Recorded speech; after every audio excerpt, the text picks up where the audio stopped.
Welcome to Talking Grit, a Detroit Lions podcast. Powered by the Monroe County Reporters. Here are your hosts, Jason Harwood and Jacob Litton. Welcome to another episode of Talking Grit. I am Jason Harwood. With me is Jacob Litton. We got Victory Tuesday on hand. Lions beat the Buccaneers 24-9. Jacob's had a long day. The only thing he's got showing for him is a Lions hat. He's probably feeling good now that we're talking about the Lions. How you doing, Jacob? I'm good. I needed this. It's always more fun to talk after a win, too. So, yeah. I know. All day I'm thinking, yes, we get to talk, like cleanse our palate and talk about this win and talk about this defense, right? I mean, it was a heck of a game. Absolutely. Something I'm sure every Lions fan's a little skeptical about is how the defense was going to look against this Buccaneers team. And man, they answered the bell in the best way. Exactly. That was pretty awesome. All right. As always, I want to remind everybody to follow us on YouTube, Spotify, Apple Podcasts. You can find us on YouTube at youtube.com/@TalkingGrit, on Twitter @TalkingGritPod. I want you to comment in the chat. Biggest player call of the game in your opinion. I'm curious what everyone's thought is. Was it, Dan Campbell going for it on fourth down? Was it a referee call in the game? Tell us what your guys' thinking is. I'm curious what it is. Well, I'm sure we'll get to ours at some point in the conversation here. First, but Jacob, let's move into some transactions that happened before this game here. Yes. All right. Transactions here. Finally, the return of Aleem McNeil, right? That was the big one for us. We get Aleem back. Especially with everything we were going to be dealing with the secondary, we really needed to create pressure. I know a lot of people were ecstatic that Aleem was actually activated and ready to go in this one. And he did make a difference. Other transactions, so we signed Arthur Mollett to the active roster, and we released linebacker Ty Summers. We also decided to elevate Trey Flowers and Lauren Strickland from the practice squad for this game. No surprises there because we needed all the secondary help we can get. No really surprising transactions this week, I would say, right? There's none of those names that were surprising. No, I mean, we all knew that the Aleem thing was happening, especially after the Tuesday interview with Dan Campbell did with 97.1, said he's freaking playing. So we all got super excited. And we'll get to the defense, but you could feel Aleem like right away. So it was very noticeable that he was in the game, which was a great sign. One transaction that I didn't put on there, Jacob, and you probably didn't see today, you said that we released Ty Summers. We did sign him back to the practice squad today. We had an open spot, so he made it back to our practice squad today. Arthur Mollett took his spot on the active roster, and he made a big play during this game. A controversial play, but a big play nonetheless. That's okay. Big play, right? I mean, it's just one of those things where you never know when the opportunity is going to come. The opportunity came for Mollett and, Arthur Mollett, Thomas Harper, Eric Hallett, they all got their opportunity to make something of it. And they all made the best of the situation. Whiteside, we're going to get into all of them, but just outstanding for those guys. I know. They talked about it, if you're putting stuff on tape now, not only for us, but for other teams, because, those guys are going to be relegated to the bench when, Kirby comes back, when Bryant comes back, we start getting DJ Reed, Terrion, those guys come back, some of those guys they're going to see a lot less playing time or no playing time at all. And if they do have to be put on the practice squad, they put up some good tape that might, another team that's in the same situation that we were just in might pick those players up, which stinks for the Lions to lose depth like that. But at the same time, you want to reward players for coming in, emergency duty, playing the number 6 rated offense in the league coming into that game and playing lights out. Yes, just stifling them. Yeah, it was awesome. So we'll get into like our final thoughts. I'm going to probably talk about some of the referee calls and stuff, just some interesting thoughts there. So we'll get into that because I know that is. Yeah, I'm going to save that to the end because we saved that for the front, and I just don't want to talk about refs 2 weeks in a row right up front. So, Jacob, What were your thoughts on special teams? Well, Jake Bates missed a field goal, right? And I don't know if you saw, but he Mhm. missed the field goal, and then Twitter all of a sudden was like, "Do we have a kicker problem?" It's like, guys, Yeah. it was a 54-yard field goal. I mean, yes, Yeah. he's usually money, like he usually makes those, of course. And we put him out there in a situation where we needed those points. But I don't think there's any sort of kicking controversy. And then he comes back and made a 58-yarder, barely, but he made a 58-yarder, off the crossbar. Like, it almost looked like Baker Mayfield. Like the Buccaneers were arguing that it didn't go in, which was weird. The ref's right there. Yeah. I think that they just, from their angle, thought that it bounced through the front. Because on the replay, when you do the side replay, I mean, it does bounce and then in, and it's like, a foot or two behind the crossbar. I'm sure Baker, I mean, he sees the replay, there's nothing to argue with. But Baker had a lot of times he was crying to the ref in that game. Yeah, right. Hey, but you know what? We're going to get into it later, but I don't blame him at the end of the game for feeling that frustration. And, we'll get into that later. But back to special teams, yes. I don't think that you can even, there's no challenge. There's nothing you can do if they call a field goal good on the field, even if a replay shows it's bad. Can New York come back?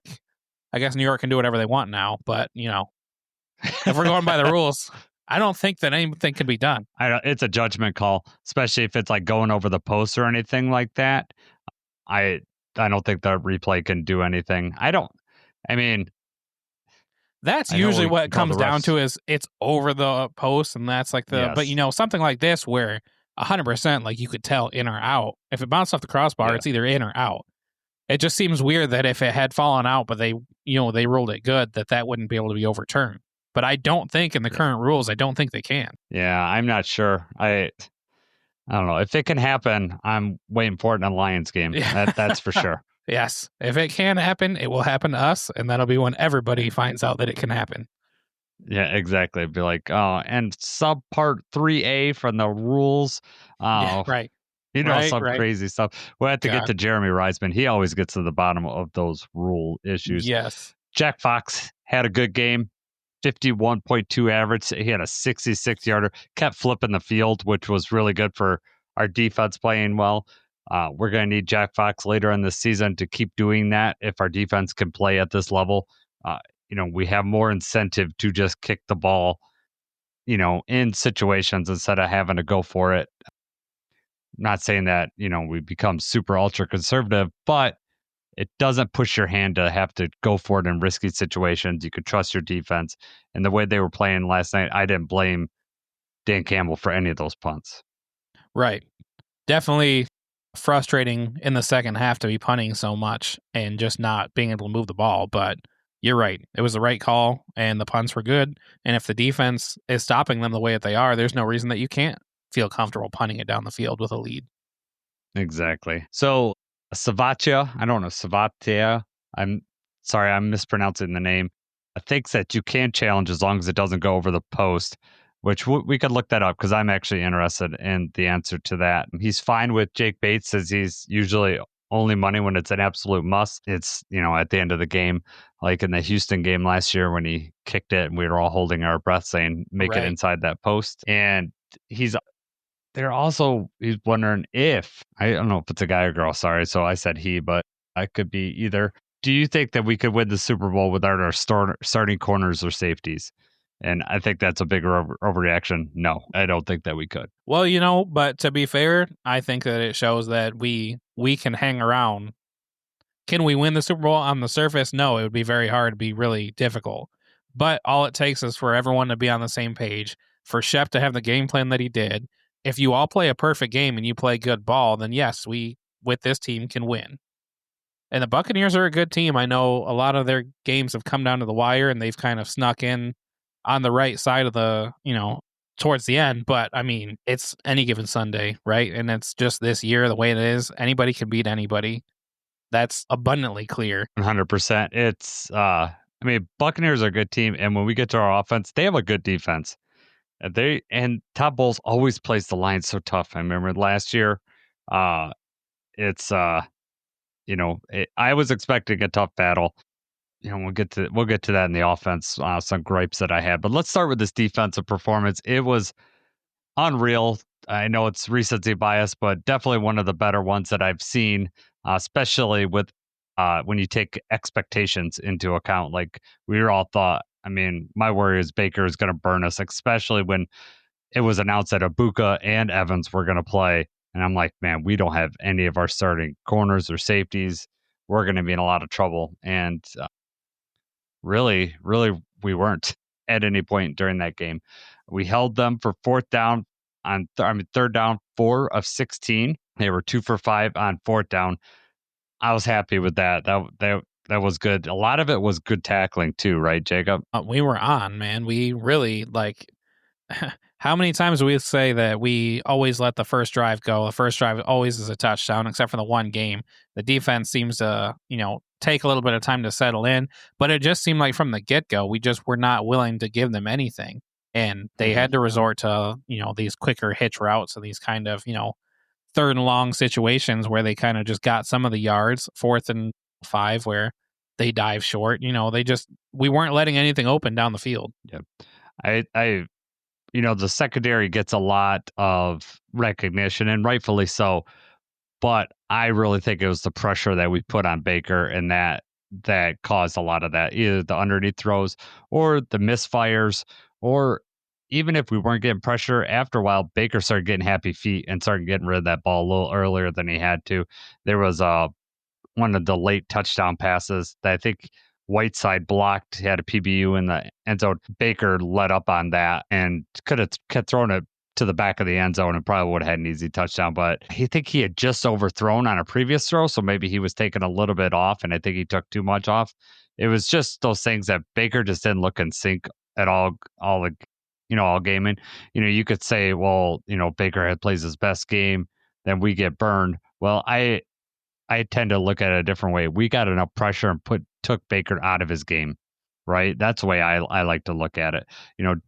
I'm sure Baker would like a lot of those throws back. When you look at it, he was overthrowing a lot of his guys. Yes, absolutely. I mean, if we look at the film and you cut through each one of his pass attempts, he probably had at least 5 or 6 that were open men that had ran good routes, especially Ibuka.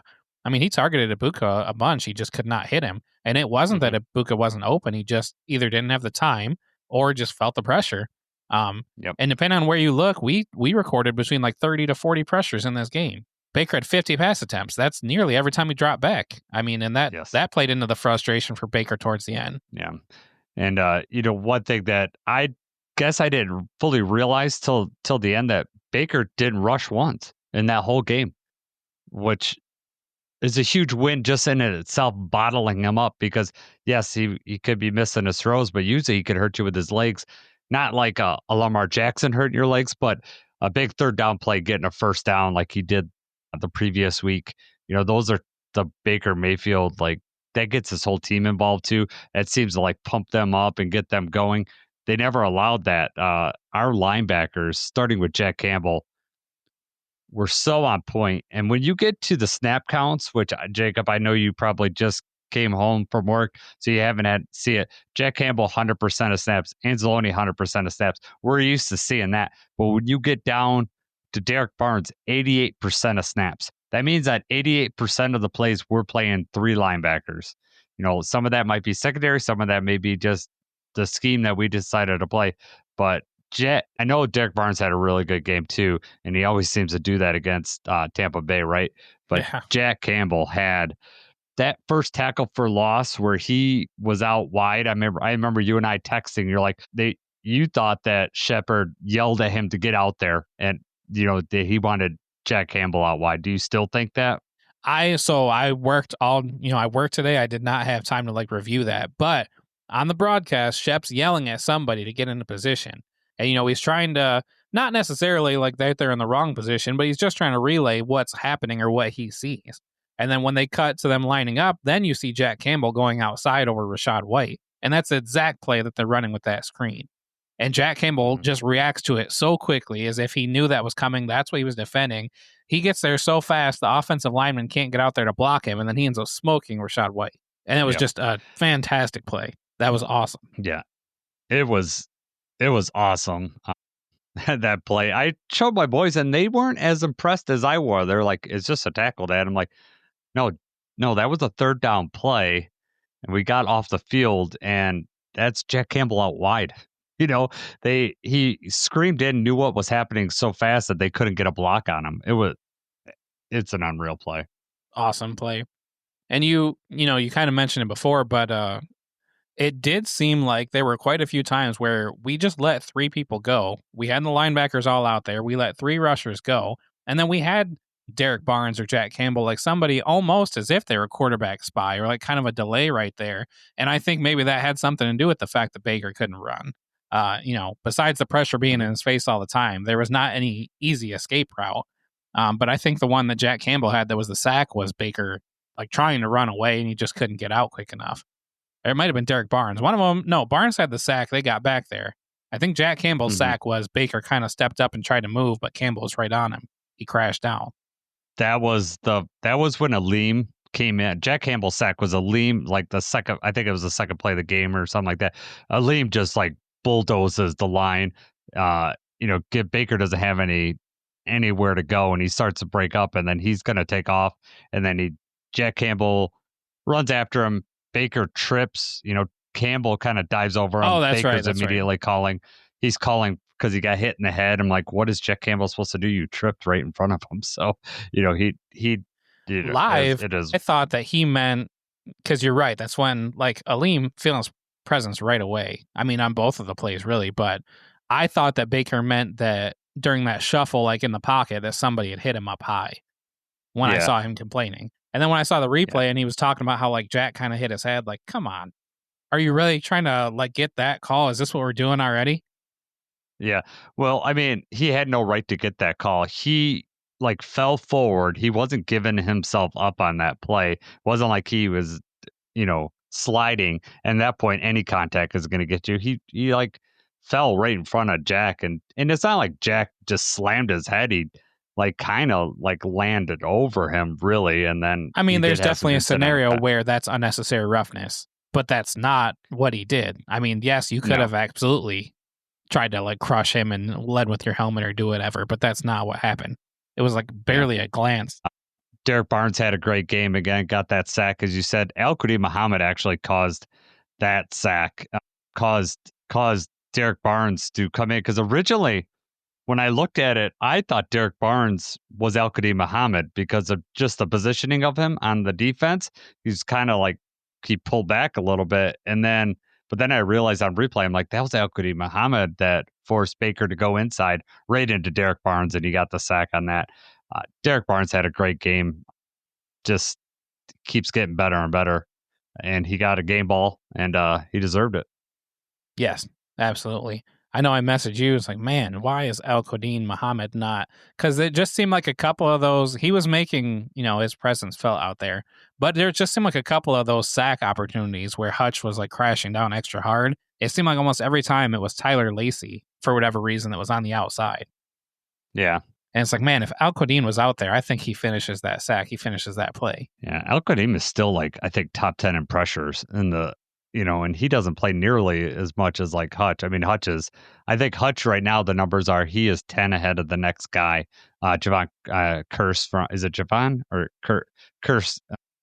I can't remember the Rams defensive lineman Curse. I think it's Javon, but maybe I'm wrong. It's Jared Verse. Jared Verse, yes, sorry. So just to let you know, just because you mentioned it, so Javon Curse is the freak, and Javon Curse played for the Titans in the 90s. So yes, that's where I got it from. Yes, I'm old man. I knew that it sounded right, but it sounded right, but didn't sound right at the same time. But you said it, I was like, wait a minute, I actually know that guy. Like, I know, I can make fun of his old age. Yeah, I will tell you that I feel because of us having Aiden Hutchinson on the outside, and they're sometimes triple teaming him. That what gives us this luxury of having a linebacker out there on a delayed rush, because we wait to see how they're going to do Hutch, and then we got like a QB spy / this do it all guy that could do it. And the cool thing about it is that Jack can do it, Alex could do it, and Derek could do it, and you don't know who's going to be doing it because they're moving around all pre-snap, and I think that really confuses the heck out of the quarterback. And we haven't seen it yet, but I'm thinking at some point one of those guys is going to drop into coverage. Quarterback's not going to see it. We're going to get an interception. I guess it kind of happened in the Bengals game, right? Alex dropped in and Browning threw that pick, and that was kind of a similar situation. But I expect to see more of that. Derek Barnes is going to get an interception. I really like to see Jack get one because, frankly, I want to see Jack just run over someone. He's Right. so big; it would just be awesome. Barnes interception in the playoffs, though. I mean that Yeah. that's some kind of situation. You drop back into coverage, they don't see it coming. Mm-hmm. Yep, you're 100% correct there. Again, Tampa Bay. Yeah, right. right. I don't know if you saw it, but our highest rated defender on PFF was Tyus Wheat because he had like 9 snaps. Yeah, let me just double check here. Yeah, 9 snaps, and he had 1.5 sacks or a half sack and a trip, however you want to call it. But 1.5 sacks is how it's officially called. Could you tell? Well, it just seems obvious to me watching live. I was like, oh man, he tripped him. And then I was like, oh, okay, there's no flags. Like what? And then, Baker gets up and is really mad about it. And then they show the replay. It's like, yeah, that's obviously, it was a trip watching live. It's obviously a trip now, but you know what? Yeah. We'll take the sack. I think I texted you. I was like, he's probably going to get a fine for that one, but we'll take the sack here. Yeah, I don't think Tice is making a ton of money, so I'm hoping that someone else in the organization that makes more money than Tyus pays for that fine for him. Right. The snap counts. You got the snap counts up there, but just, obviously you already said Jack Campbell, Anzalone, but then the really noteworthy ones for me, Amik Robertson played 100% of the snaps. Thomas Harper, the safety who's playing, finally getting his opportunity, 100% of the snaps. He's out there every single play. And then Eric Hallett was out there 93% of the time. He only missed 5 snaps. And I was concerned. I don't know about you. You noticed this right away. The very first play, Eric Hallett just got ran over, just helmet to helmet hit. He kind of like awkwardly got blocked or kind of like tried to get in the way. It wasn't like just 100% straight up. But then it looked like the brunt of the force was just helmet to helmet right on him as he was falling. I was like, oh, God, please don't be out. That is a penalty, though. I mean, that should have been on the offense. That by the letter of the law, that's a penalty because the running back initiates contact with the crown of his helmet, like right into the defender, and that is a penalty. A couple of years ago, that was one of those things that they said that we're going to crack down on, but apparently they're done cracking down on that. We're doing hip drop tackles or whatever thing that is in vogue now. But when I saw that, Hallett just got blasted, and then he also got stiff armed a little bit later on, and I was like, oh my God, he's getting overpowered. But outside of that, I mean, he looked all right. Thomas Harper, who you mentioned, I am more than happy with his performance in this game, and then also in what was it? He had a really nice stop in the last game with the Chiefs on the 4th down. Fourth down play. So playing. When you're telling me that Branch and Kirby are out going against Baker, I'm really worried. But Harper more than held it down.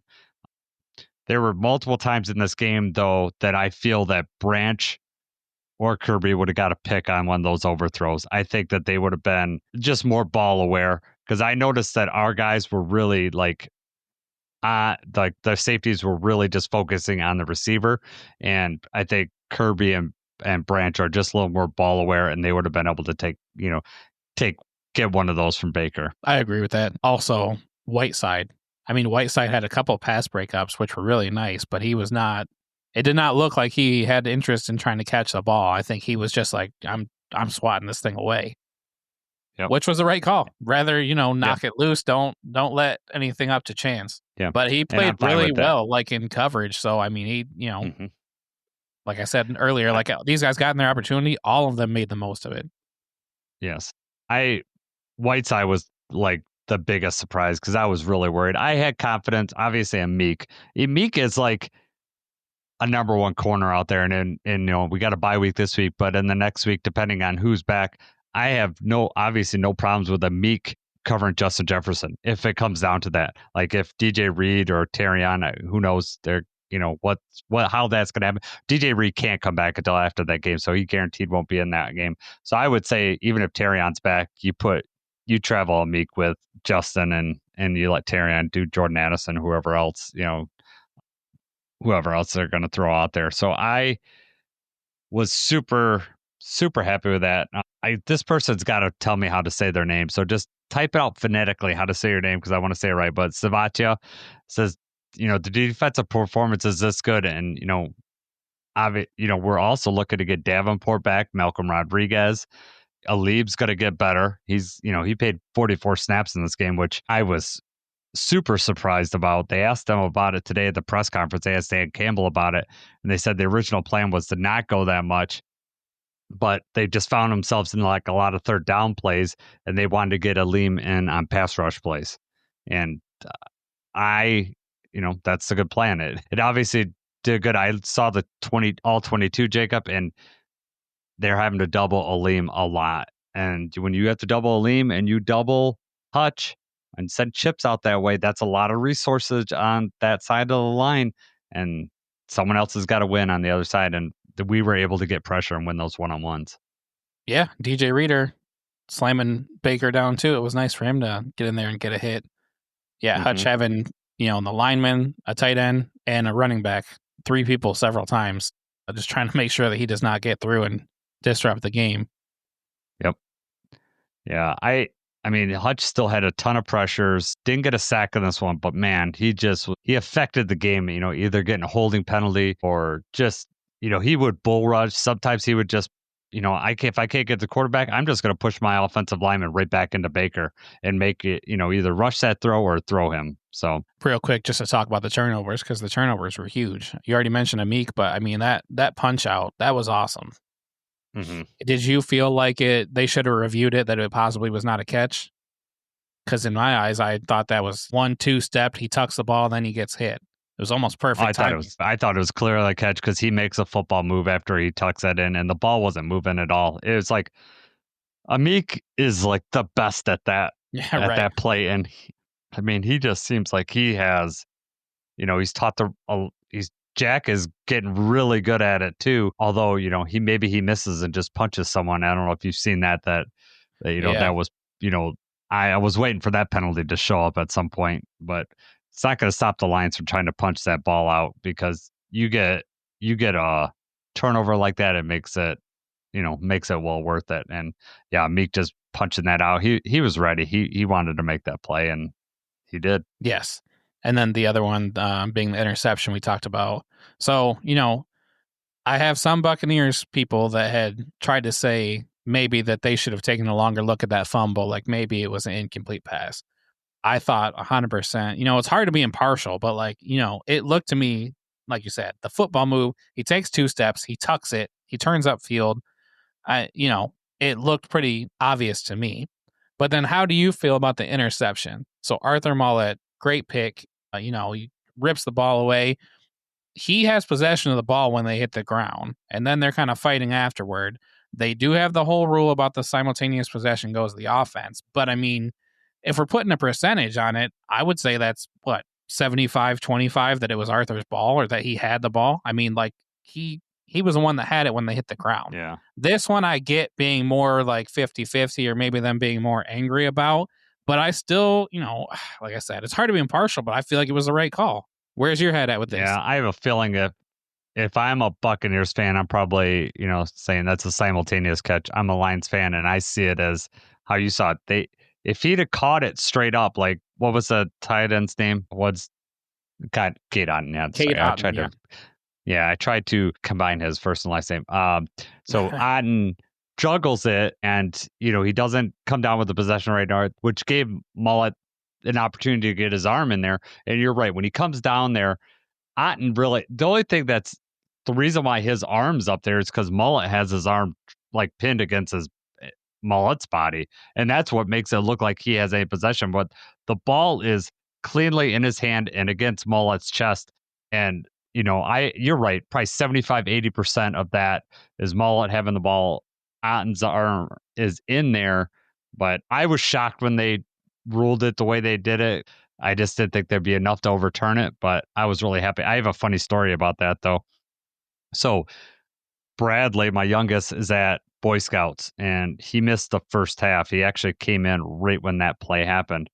Oh. So Preston and I are watching downstairs, and Bradley comes running downstairs, and he's like, an interception. I'm like, no, they're about to review it. And he's like, no, they called it an interception.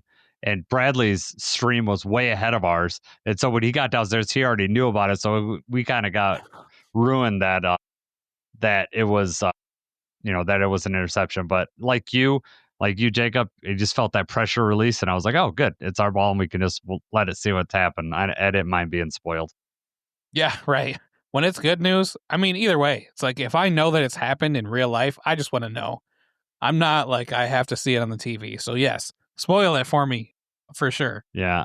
I'm getting more and more like that. Even in baseball, I watch the game day app because sometimes that's ahead of the baseball puck. And Preston gets so mad. He's like, you can't wait 15 seconds. I'm like, no, I am so nervous right now that I just need to know right now. And then that way, when I see it on TV, I can do it. Plus, also, I'm guarding myself for like Preston's reaction in a minute when, Riley Green strikes out or something like that. I can, mentally prepare myself that my son's going to yell and throw something. Right. For what it's worth, though, both those plays, everyone, not everyone, but there's a pretty decent source of controversy, and it definitely plays into them, when the Buccaneers are making the list of things where they say the ref screwed them. Those are two factors, but we did not get any points from either of those, right?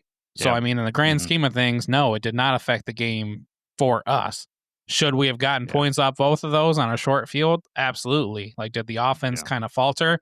Absolutely. But, I mean, you're talking about the final score. Yes, they, lose out on that possession if you want to say that it's gone the other way. But no harm, no foul, because we give the ball right back both times. Yep. Yeah. And, I mean, we were so upset about the refs last week, and rightfully so in a couple instances. But it's so hard to be unbiased about this stuff because Tesla for sure gets interfered in the end zone on that 4th down play. And Jacob, wait till you see the replay when we do the all 22 what on that play, because I know they didn't show it live on screen. You're going to be pissed that they didn't throw it to Amon-Ra on that play. But anyways, Tesla definitely gets grabbed. I think if it's Terrion Arnold, they call that 100 out of 100 times because he pulls. He's got his shoulder pad. You can see the shoulder pad. Yeah, right. And so like if they were looking, they would have called that. But it was 4th down, right? It was 4th down. I'm sure that was the play call. If Tesla gets a step, we're just going deep to him. Yeah, everything lined up. They got some pressure. Slowed down. Yeah, they got pressure on Goff pretty quickly in that play, and I think he just, he made the decision that I think that was the primary read. But when he's looking back on it, oh man, Amon-Ra's just sitting wide open on the other side of the field, like wide open. And it's not because Goff threw it the other way. They double teamed the wrong guy and left Amon-Ra wide open. And then, the other controversial play that they had was like the double review thing. I know a lot of fans are upset about, Buccaneers fans are upset about that, but he's clearly short. In my opinion, he's clearly short of the line of gain on that. And Dan Campbell did ask about the process. Like they asked him in the press conference today, that's what he was reviewing, but he also knows that they're going to review every part of that play. So maybe he asked for the process because maybe they think they're just going to look at the line of the gain. So he's giving them two things to look at is how I look at it. A very, very weird situation. The refs, I mean, New York, the refs crew, they did this to themselves though, right? So Dan Campbell throws the challenge flag. They look at it, the official challenge is, whether he completed the process of the catch, because that was iffy. They show the replay, and then it's apparent, like, okay, his knee is down. It's very close. Like, this is 50-50. This one could go either way. Looks like he's short to me, as obviously I'm sure every Buccaneers fan in the world is like, okay, no, he made it. He's there. Not every Buccaneers fan, but you know what I'm saying? It's just one of those things where, if you're for Tampa Bay, you think he made it. If you're for Detroit, you think he's short. It looked like he's short to me. The mistake that they made, in my opinion, was coming out to say that the challenge was unsuccessful and then literally saying, we took a second look, or after taking an additional look. You can't do that. Yeah. You could have said that all in one. You could have just said Detroit challenged the process of the catch. It was a catch. However, after further review, however they got to word it from New York, or how, like, official review, the runner was short of the line to gain, and they should have said the challenge was unsuccessful. Didn't they say they gave us the challenge back too, right? I think so. That just rubs salt in the wound. Like, they are wrong, but we're going to give it back to them. So, yes, I mean, I understand them being infuriated about that, even if the grand scheme of things, the call was right. The way that played out was just so ridiculous. Mm-hmm. It just feels like that would happen to the Lions 9 times out of 10. Right, right. Some ridiculous thing like, hey, we got, like the 10-second runoff. Like, we're like, hey, we're gonna, you get one more shot. Oh, nope, there's a 10-second runoff. Game's over. That type of stuff. The other weird, while we're on it, might as well just go through it right now. The weird thing was the JMO offensive pass interference, which I know that you're going to say that that's OPI because I know that that's your big thing. I just think that Mike Evans does that, pretty much every play, and they let him do it. It's fine. I'm not saying that Mike Evans is a bad player. It's just turnabout's fair play. I expect that, but it was obviously pass interference on Amon Ra or Khalif Raymond on that. Jamel Dean, like they pick up that flag. Yes. Like, how did they pick up that flag? He grabs him twice, and the second time, Khalif has passed him, and he's grabbing his. It is the most obvious pass interference or holding or illegal contact, whatever you want to call it. And I don't know how they picked that up. That was bad. So there was bad calls on both sides. I mean, the refs just did not have a great game in this one.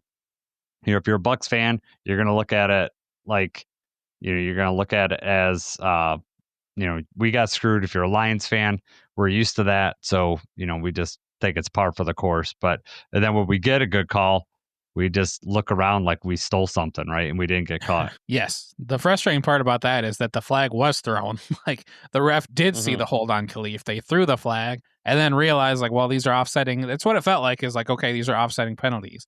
And then somebody else had to be like, no, I don't think it was, or I think maybe he tripped, or however that conversation went. And you're right. Yeah. Like, yes, if you're looking under a microscope, that was offensive pass interference on Jameson Williams. However, that was not nearly as bad as what you see most of the time. And that's the gripe that I have, is that these receivers are able to push and fully extend and create separation, and they don't ever call it. So, the irony that they're going to call it on us. And then, we had the flag, that would have just negated both penalties or whatever anyway, offset, and they decide to pick it up for some reason. And then they had maybe the loudest refs you suck chant in history. And you were not at the game. You didn't get to be a part of that. I know, dude. I almost was at that game. My tickets, the Amazon outage just almost caused me to go to that game because it was hard to get into Ticketmaster. And finally they sold like at 4:00, like literally at 4:15, they finally sold because I was making plans, like contingency plans. Sarah couldn't go. I was going to take both boys. They didn't know that any of this plan was in motion because we told them ahead of time we weren't going, but we almost all went to the game. It was crazy. It would have been a fun game to go to. It was, it seemed so loud in there on the TV. Like that first, there was a false start penalty early on Tampa's like second drive. You couldn't hear, like, the play almost went to the completion. They almost tackled the runner on the out. Or I don't know if it was a receiver or runner on the outside, because no one could hear the flag. That was crazy. Right. Now you get to see what it's like on this side when you listen to games in Ford Field, especially primetime like that. It's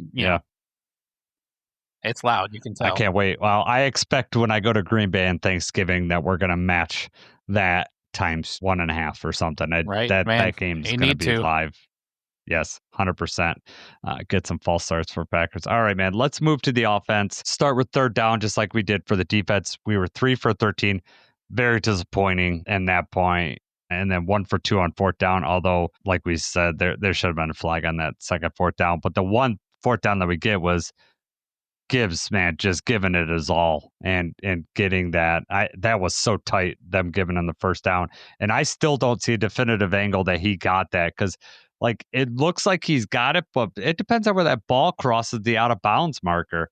But they don't have one that shoots down that line like that, so it's hard to get a good angle. I was just relieved when they gave him the first down. Yes, absolutely. I mean, he kind of jumps over it. It's impossible really to tell. What an effort. I mean, Gibbs was just on another level tonight. Yep. It's so funny as Lions fans, like, a couple weeks ago, we're like, we got to give Monty the ball more. He's not getting enough snaps. And last night, every time Monty was in, no offense to Monty, but I'm like, man, I just really want to see Gibbs in this game. He's tearing him up. Like, I just want to see. he was so close on a couple more runs that he could have busted out. On a rewatch, I was like, oh my God, he's so close on this. Did it feel to you like Montgomery got 13 carries? Well, he got like, one thing that bolsters that up is I think he got like, when we were running out the clock at the end, he got those carries. So that's like 3 of them right there. Well, did not. all of the late. So, I mean, after when it was apparent that like when they went for on 4th down, didn't get it, Montgomery carried the ball. Or no, we threw it once. But Montgomery, like 5 of the 6 attempts that we had, 5 of the 6 plays that we had were his runs. So, yes, it was, helped out later in the game. He only got like a yard and a half, but we didn't have an answer for Vita Vea. Vita Vea just ate our lunch up front, like clogged that up. There was a couple times that we would get, on a combo block, but a lot of times Vita Vea was in there. And it doesn't surprise me because Frank struggled with Vita. So that was my worry. I think we talked about it in Keys to Victory. We got to bottle him up. And that's, why Monty struggled, because he doesn't get to the line as fast. And so Vita was able to get in there and clog things up. Gibbs just gets to the line so fast that sometimes he could beat the defender up there, and, before they can start clogging that middle up. Yes, on that run that he broke out, I mean, just beautiful. I'm sure we're going to look at that in all 22, but just, to be behind Panay and Ratledge, and it was almost like perfect timing that they just opened that hole up. And if you're the safety, if you're Winfield, you're trying to look and see which way they're running, where is it at? You don't have enough time when that hole splits open between that and Gibbs being full speed. And then he turns and tries to get full speed. Your full speed doesn't reach his full speed, and you're not catching him. No, it doesn't even matter if you're 10 yards back there, because he's got to turn his hips and then all of a sudden try to accelerate, whereas Gibbs has already got his hips in the right direction at full speed running. He's got the top 2 speed runs in the league as far as speed wise this year. Jared Goff joked and asked if he was the 3rd highest in his press conference yesterday. See that. That was funny. that was hilarious. That hole opened up. Gibbs hit it. He just hit the freaking nitrous oxide, man, and just like he looked so fast watching the game too. It's like, my God, man. I know. What an electric play to have seen in person. Another one you missed out on. Yeah, and that got spoiled for me too because of my fantasy app, because I have Gibbs on my team, and all of a sudden I got an alert for a 78-yard run, and I was like, that hasn't happened yet. That's a great feeling too, right? Yeah. Yeah, because my team scored and my fantasy team scored, and then I knew that was coming. So, and we were like, I don't know what happened with our ESPN app. We were like maybe 3 plays behind from what I got that notification. I was too. So there were times where I would see the score like flash. I'm like, okay, we're about to score here. Yeah. So I'm thinking it might have been the Amazon stuff. I'm not sure, but I told Preston, I was like, get ready. I did blow it for him, but I was like, you might want to pay attention here. And, Gibbs just, it was no question. Once he busted through the line, there was no one going to catch him. Goff, had I would say his best game. Certainly it's not statistically 20 of 29, 241 TD and 1 bad interception. Again, right before half, we have trouble right before a half. I don't know what it is, but we just gave up 3 points to Green Bay this way. We gave up 3 points in the Baltimore game, and then also in this game, like they got free 3 points, which I was already disappointed going into half 14-0. Like I felt like it should have been much, much more. And then to go into 14-3 with them getting the ball, I was still nerved up. I was like, the game should not be this close. And actually, the other Monday night game had the same exact thing going on, except for it was 4-6. Seattle dominated that game, and Houston just kept hanging around. I don't like that. I don't like that feeling of letting someone hang around, especially Baker Mayfield, who wins all, last possessions. Like, I was like, we have to keep this, two scores out, because, we thought with the Buccaneers guys that, whoever has the ball last, and it didn't really prove out that way. But that was my thought going in the way they went into halftime. Yes. No, I felt the same way. And I texted you about that. It just felt like we should be up more, and especially against Tampa Bay, you cannot let them hang around, and they were getting the ball back. So, 14-0 wasn't enough of a lead. 14-3 was actually kind of disappointing. Like you're up 14-3 at halftime, and yet you still walk away kind of feeling a little disappointed, a bad taste in your mouth. Goff was on like the first drive, the first quarter, kind of. I mean, the first drive was great. Second drive we get out there is when he gets sack fumble.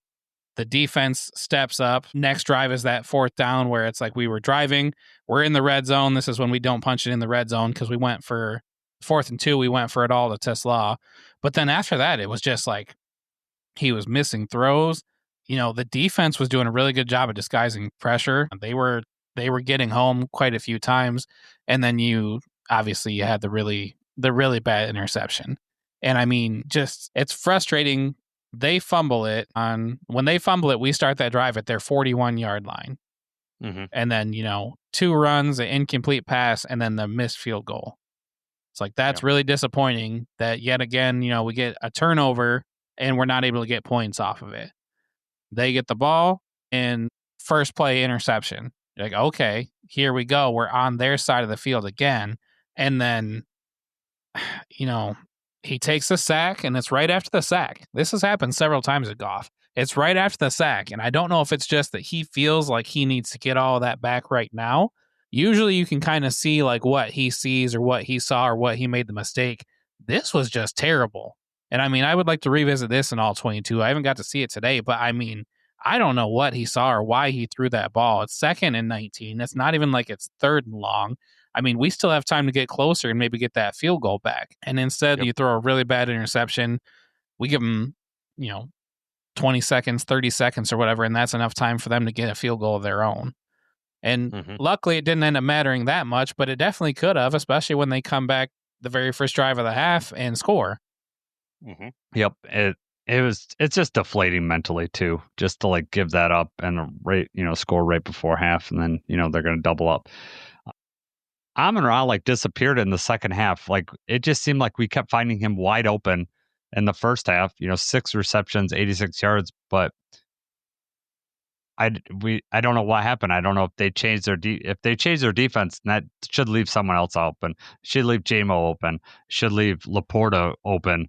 But it just seemed like things were bottled up after that. JMO only had 2 targets in this game. I'm not worried about it because he's affecting the game and he's still blocking. He's still doing everything. But we need to find some ways to just get him in the offense. I've been saying it for weeks. Other than just chucking the ball deep 6 times, I don't understand why we can't get some of these quicker routes or these end arounds or just screens.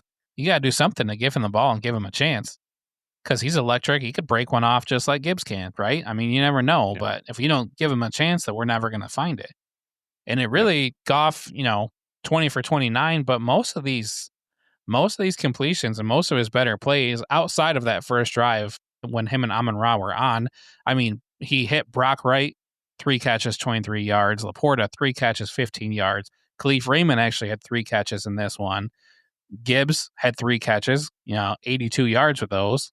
So those were nice, those little quick routes. David Montgomery had like a decent catch. So, I mean, he wasn't a downfield threat in this one.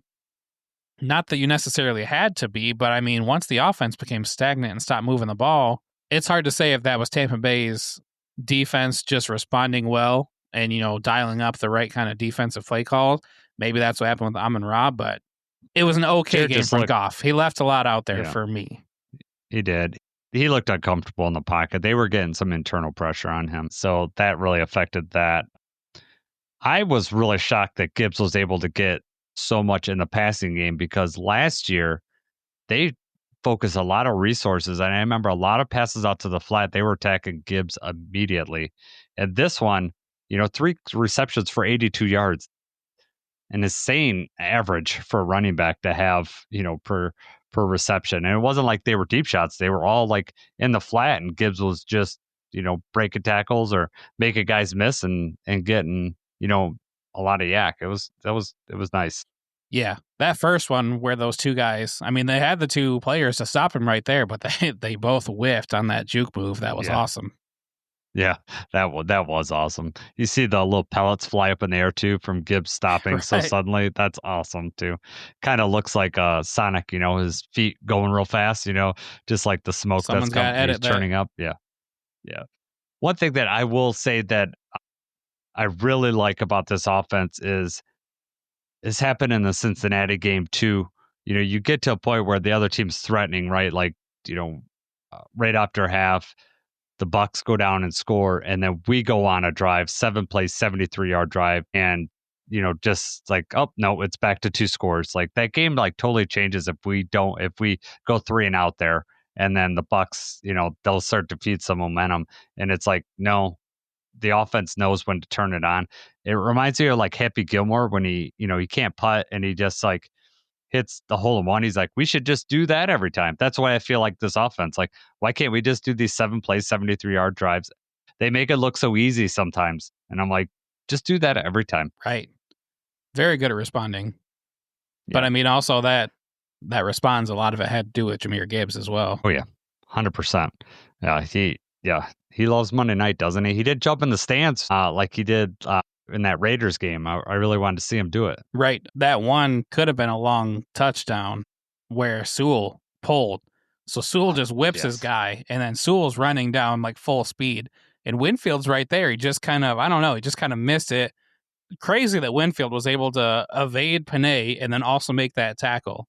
So shouts out to Winfield on a good play there. But man, that would have been awesome if Panay just steamrolled him and then Gibbs runs in the end zone.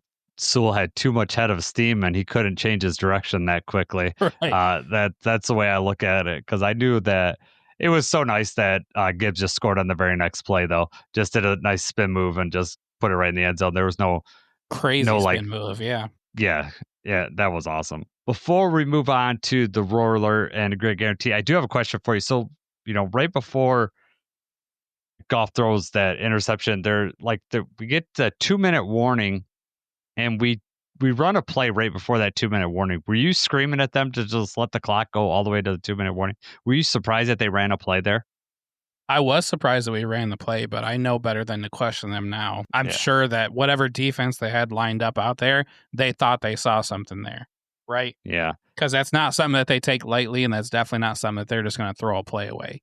They seen however they were lining up. Goff liked what he saw, and that was the play call, and didn't go our way. I actually don't remember. No. It's incomplete pass intended for J-Mo, but I don't really remember, like, was it a bad throw, good defense? I don't remember exactly what happened with that one, but that's right before he missed the field goal. Yeah, I don't remember that, but it was just one of those things. I'm like, we're usually so like, let's use up all the clock and not give the other team a chance to get to the ball. And I thought for sure we'd do that. And that was my only thought, that there was two logical reasons for me that they happened. You just mentioned one, that Goff lined up and said, hey, this, we got the perfect play for this defense. We're going to go ahead and run it. Or number two, that, we are playing this thing where Tampa Bay thinks that we're just going to let them run the clock out, so they're not going to be set, and maybe we can catch them off guard.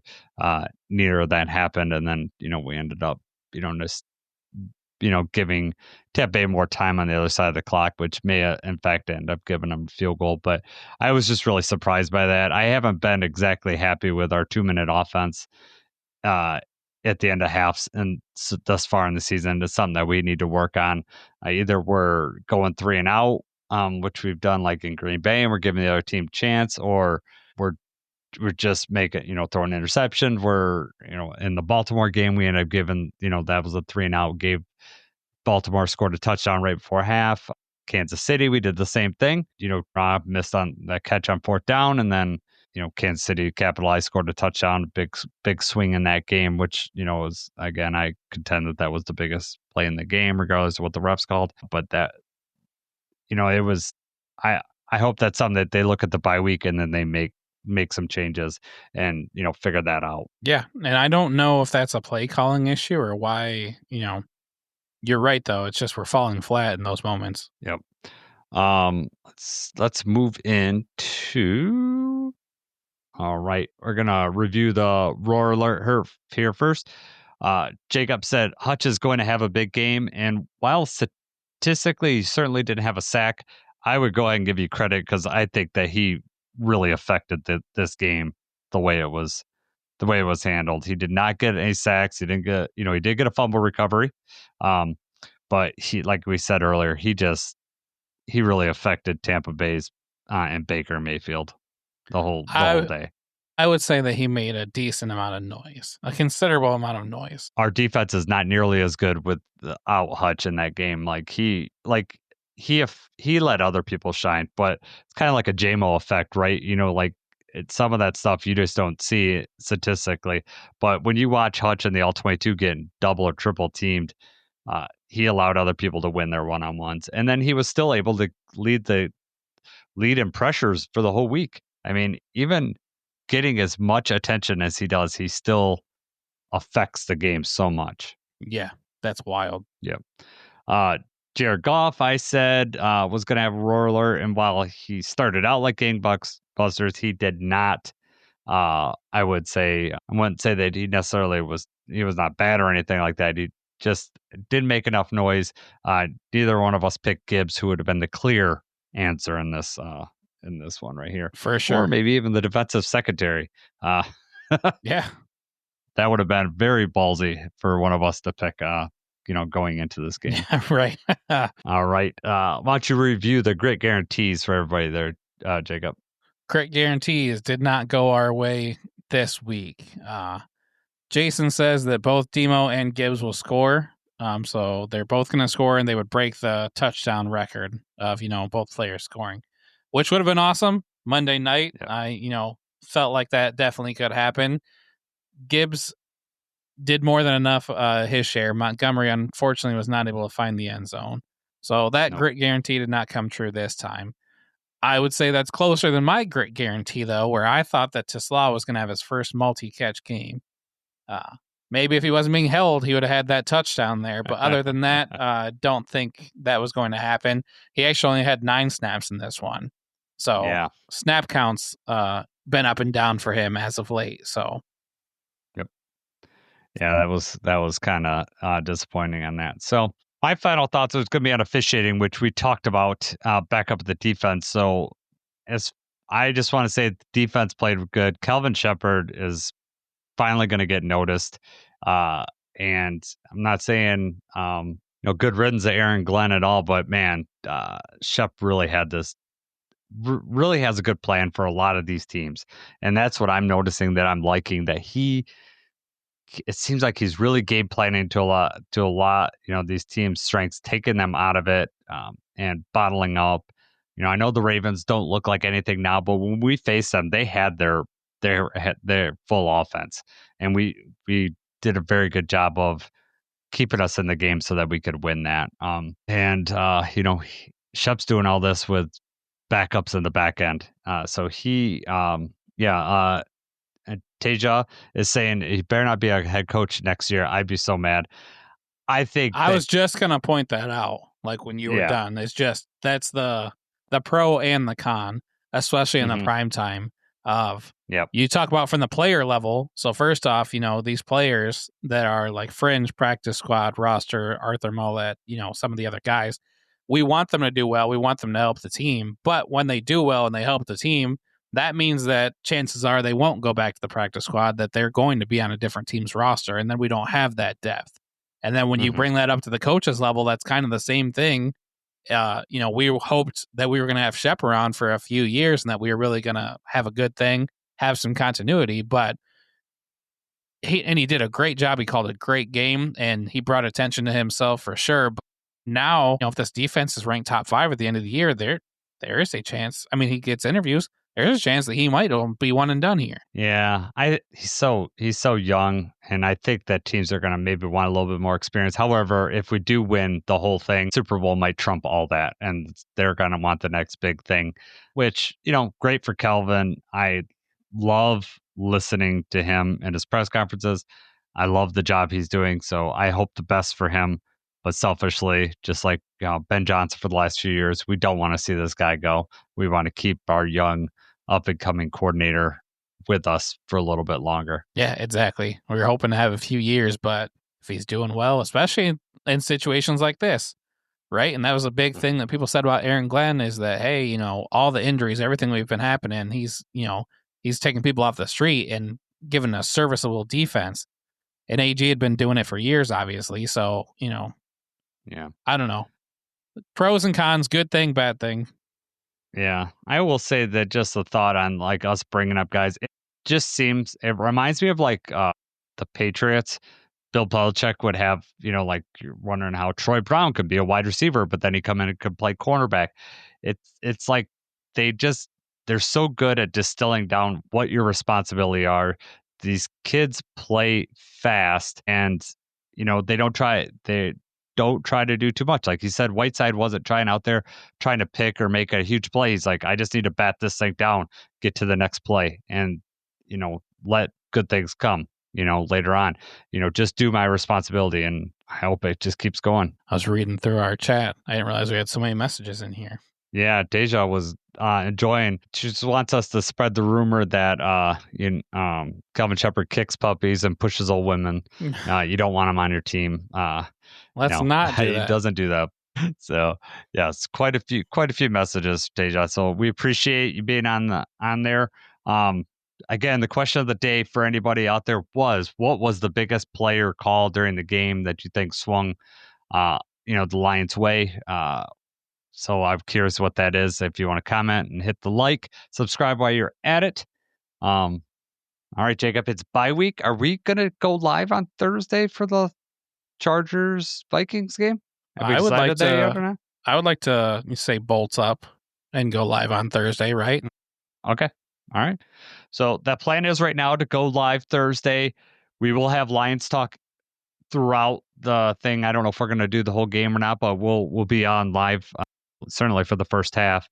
And we'll have, as Lions fans, have vested interest in this Thursday game because the Vikings are playing, so we can root for the Chargers. So we're all going to scout together. Yeah. We're all going to scout them together. Exactly, because that'll be our next game, right? That'll be the Vikings' next game after this. Who knows who's going to be the quarterback? Carson Wentz is going to be the quarterback this Thursday, but JJ may be back for our game, which I'm okay with, because putting him in there in that loud space in Ford Field, it'd be nice, and get some Wolverine on Wolverine violence with Hutch. Right. Then we need to protect him and keep him out another week. All right. You want to face Carson Wentz, huh? I'll face either of them. All right. For Jacob, I'm Jason. Go Lions.